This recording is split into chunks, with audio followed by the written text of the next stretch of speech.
Hi everyone, this is Sam. I'm here with Esports Psych, and today I wanted to give you all a really useful tool for those moments that you're feeling kind of stuck in a game, when you're feeling super tilted, when you're having negative thoughts that you feel like you just can't dispel and that are really affecting your gameplay. So, you can see in the link I've provided below and also on the screen up here I've created a chart, which is a recreation of a pretty standard tool that's used in a lot of cognitive behavioral therapy.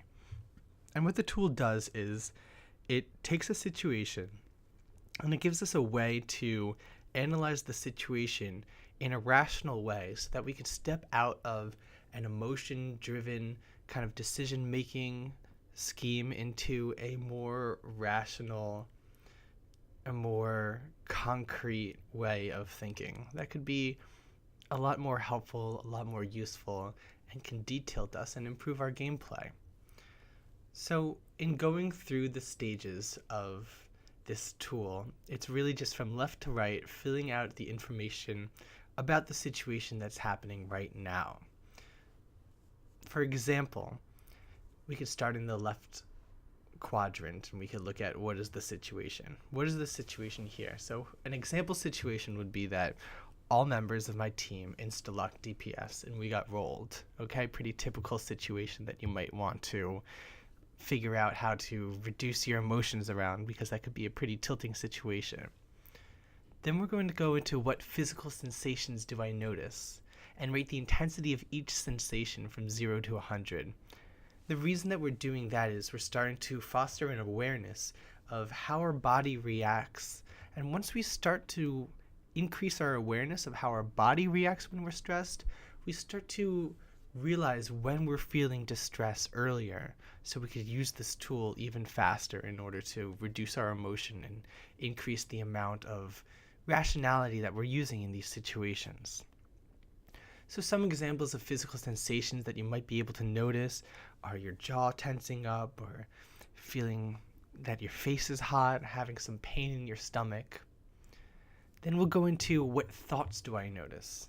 And just like with the physical sensations, we're rating the belief here in each thought from 0 to 100.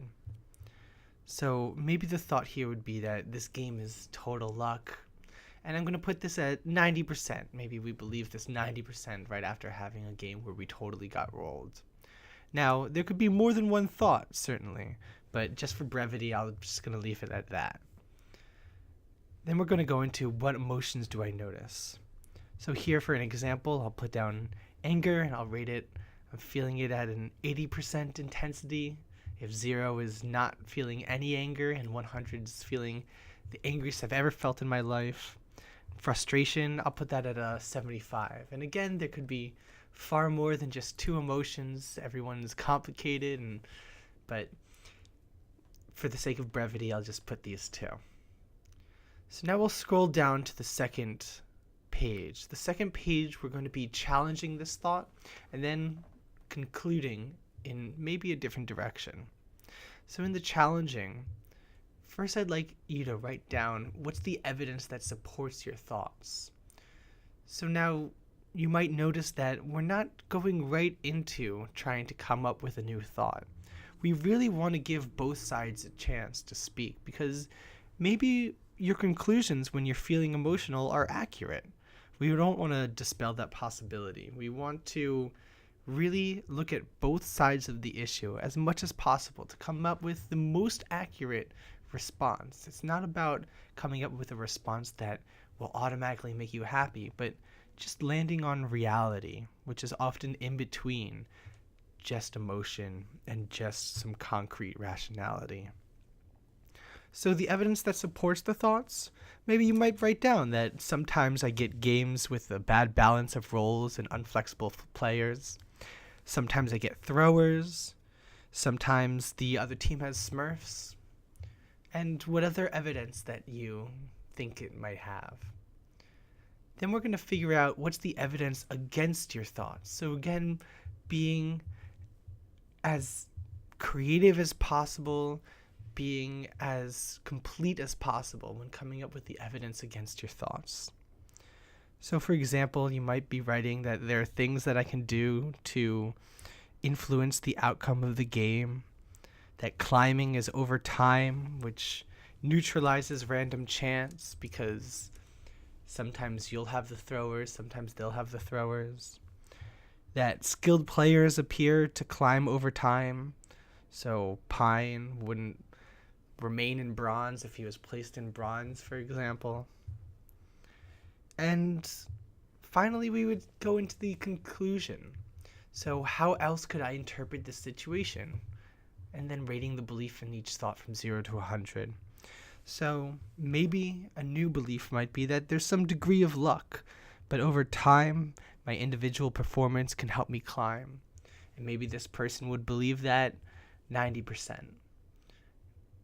Then lastly, we're going to assess how you feel now after doing this. And that's kind of our success metric to see if this activity changed your emotional distress at all. So hopefully your emotions have gone down. Maybe now anger is at 20% and frustration's at 40%. And in terms of physical sensations, maybe the jaw is a little tense still. Maybe the rest of the body is more relaxed. Just kind of taking note and being mindful of what's going on in your mind right now.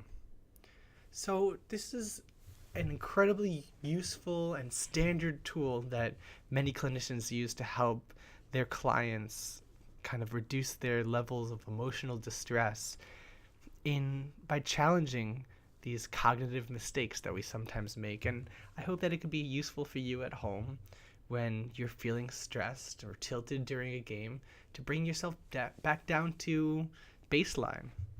If you have any questions or comments, please feel free to type them down below. I hope this helps and have a great day. I'll see you next video.